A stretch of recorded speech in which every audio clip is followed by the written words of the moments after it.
What is going on to all you movie lovers out there, and welcome back to the channel. Elliot back with another review.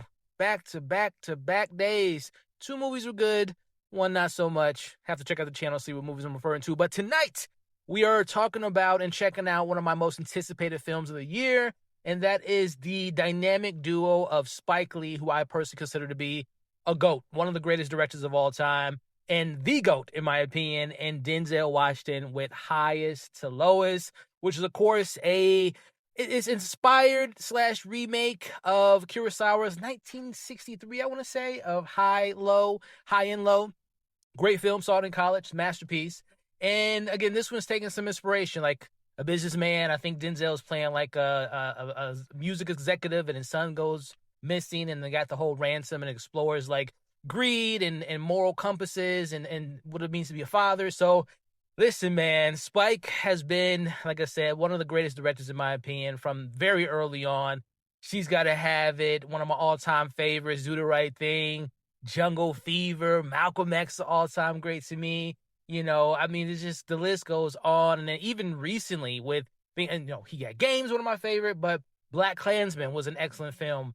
The Five Bloods was excellent. And then Denzel, this is their fifth or sixth collaboration. They haven't missed yet, man. And I hope this continues that great collaboration with these two all-time greats. So I'm excited, as you all can see. I'm going to be back in a couple hours, and I'm going to let y'all know my spoiler-free thoughts of Spike Lee and Denzel Washington, Highest to Lowest. I'll see you all in a bit. All right, y'all. Just got done seeing Highest to Lowest, a Spike Lee joint starring Denzel Washington, their fifth collaboration. Is it on the high end or the low end of the collab? I think it's somewhere in the middle.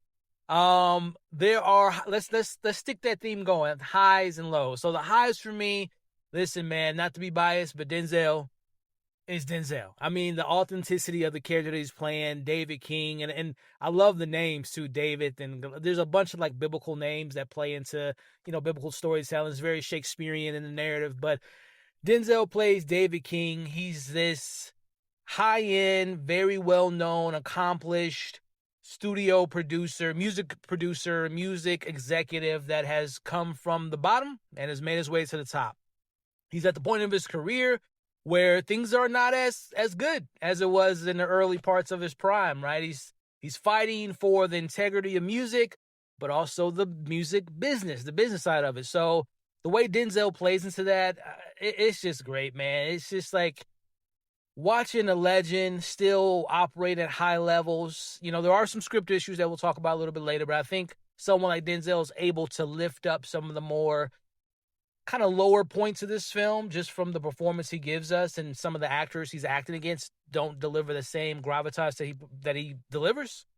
But Denzel is great, and I really liked a lot of David's arc, more so in the second half, the third act, more so what's going on in the first act. But Denzel, flawless. The other performance that really stood out to me, the high performance, is, and I don't know why I forgot this, but I forgot Jeffrey Wright was in this movie. You got Denzel, Spike Lee, Jeffrey Wright. I mean, that's a big three if I've ever seen one, man. And Jeffrey Wright, I wish he was in it a little bit more. I wish he was more integral because, again, I saw the original and the whole relationship between the chauffeur, because he is essentially the chauffeur of David, drives him around, close to his family, has helped him out, but I just wish Jeffrey had a little bit more to do. But the stuff that he has to do, another reminder of another living legend. Man, Jeffrey Wright is so good. He is so good in this role. Again, if you're not familiar with the narrative, he plays the chauffeur of Denzel. Both of their sons get abducted, and there's a ransom going on. And what Jeffrey's characters put in, this is, again, it's very Shakespearean. And if you're familiar with the original and with the book that it's based upon, is a lot of, there's a lot of social commentary in this narrative, class being one of them.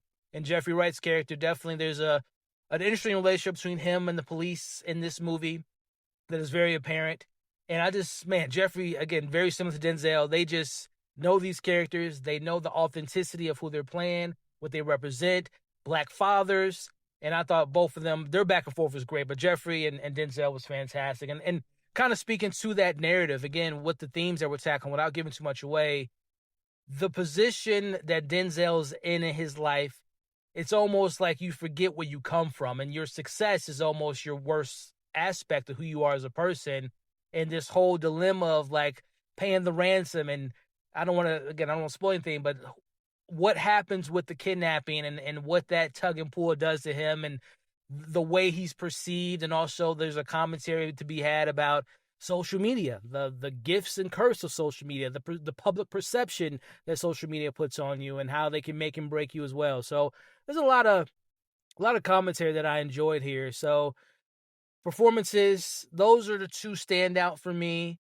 I will say the film at its high, sticking with that theme, the second and third act to me was a Spike Lee joint.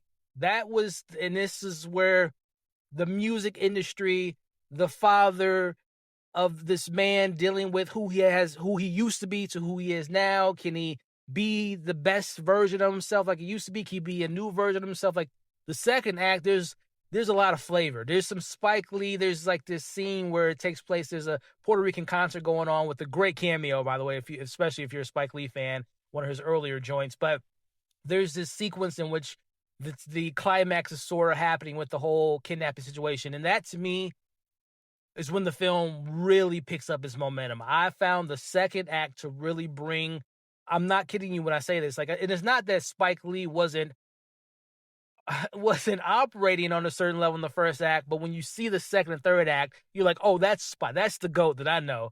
Second and third act are great. There's some issues in the third act that I'll talk about, but the film finds its life, the film finds its footing in that second and third act more so than the first. So other than that, man, this is almost like, I don't want to call it a musical, but there are, it's based, there's a lot of music going on with this film. And I thought that the musical element, and I thought the personality of New York that's in this film really worked for me. But again, I thought the musical side of the film, the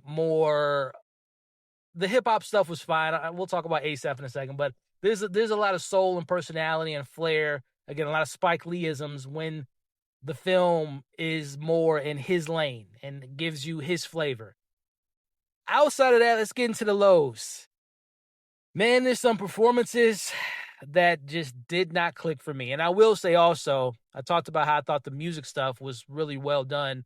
I wish the film was more about that, because in the first half, it was rough. I'm not going to lie to you all. It was rough. The Ransom side, the police side, opposite of Denzel, who plays his wife. I've seen her in other things. She's worked with Spike Lee in the past. She's been in some of my least favorite Spike Lee films, Old Boy being one of them. I can't think of the actress name, and I don't want to point her out, but she plays Denzel's wife, and she is in a television show. She is in a free-form, lifetime television show. The acting wasn't good. And to be fair, when you're acting against Denzel, I know there's probably a lot of pressure, but you're an actress. You got to bring that level of gravitas. And she, as a concerning, worrying mom about their son being kidnapped and all the other emotional beats they're giving her, it was rough. It was a bad performance. But again, it plays into, I thought the ransom element of this film was so poorly written. I thought that it was very jarring. I thought that the composition of score was like too on the nose to make it really dramatic and really melodramatic, and it was very jarring. That first half is rough, man. I'm not going to lie to you all. All the ransom stuff in this film, and the police, the main police officer, the detective, he was good. I can't think of his name right now. He was good. The black police officer was good. Mayhem. I don't know the actor's name. It's the actor that's in the Mayhem progressive commercials. So distracting. Because he kind of plays to the social class of it all. There's a couple like on the nose jokes they give him. I did not like Mayhem. He was very distracting. The wife, Mayhem, and A$AP Rocky. I follow A$AP Rocky like I have the first few albums, which I think are fire, but I think they should have hired an actual actor to play his role in this film, because there was some tough things going on. There's a scene where Denzel's really carrying a lot of this back and forth between those two characters that kind of reminiscent of like Belly, if you guys ever saw that with DMX and Nas. It was a really cool scene there, but I'm like, A$AP, you are just not bringing what you need to bring in this scene, man. So those three people, the wife, Mayhem, and A$AP, were poorly miscast in my opinion. Ice Spice is in this film, by the way. She's barely in it. She's like one scene, but Yeah, those things stood out to me. The Ransom stuff was the weakest parts. It just felt like Denzel, or not Denzel, but Spike didn't have a full. It wasn't him. I'll be honest. It just didn't have that Spike level of attention to detail. It didn't have his personality. It wasn't. It was because I love Spike when he's unapologetically like the black stuff that that he represents in this film and just culture that he represents. The first act missed all of that for me, at least. Third act has some issues. It felt like it kept going on and on and on as far as like it feels like 3 or 4 endings in the third act. Again, there's an ASAP Rocky scene. There's also like a weird, and it's like a surreal, almost like not a dream sequence, but there's like a music video in the third act that I thought was very not handled well. And again, ASAP Rocky is very heavily involved in the third act. There's a fight sequence on the train that felt like I was watching The Irishman. It's like, Denzel, I love you, man. But I know they ain't you running up and down them stairs and punching people and kicking people. It was not good. Not good at all. But as we come to a close, overall, I would say again, negatives, the lowest points of this film, the first act was rough. It did not feel like a Spike Lee joint to me, or it did, but it felt like some of those more Spike Lee films that I just don't vibe with. Like I mentioned, The Old Boy earlier, and there's a couple other films that are not that great in his filmography. That first half really kind of shows some of the stuff that just didn't have the personality, didn't have the flair. It touches on, again, the classism, morals, what fame can do to people, social media, how that plays into the perception of how people look and how people think of themselves through the lens of other people. But the first act, like I said, was rough. There's some miscasting, as I mentioned. The wife, Mayhem, the police officer, and the ASAP Rocky. And there's some rough spots in that third act. But getting back to the highs, Denzel, Spike Lee, second half and onward. Second half is when the film finally finds its life, the personality, the New York of it all, the culture of it all, the music industry of it all. That really is the strong suit. That's the Spike Lee joint for me, the second half and onward, minus a couple issues in the third act. Jeffrey Wright, fantastic. The musical element, like the singing and the soundtrack, really good. The liveliness of New York, the personality is really good. So I'm leaning more towards the positives than negatives. This isn't an all-timer between the two GOATs, Denzel and Spike, but it's a solid effort. For them not having to work together for almost 20 years, it'll be 20 years next year because it was Inside Man was the last joint they did together. So this is a solid 3.5 out of 5 for me. 3.5 out of 5. Again, I would have bumped it up a little bit further if some of those performances brought it down. And that first half, I'm trying to be honest with you, it was rough. I was sitting through there like, damn, did Spike lose a step or two? And nothing against Denzel, but it's like the script wasn't hidden, and it wasn't working. But luckily, Spike said, "Oh, yo, I forgot who the hell I was. Let me put the Spike Lee joint on this movie. We put the Spike funk on it." But 3.5 out of 5 for me.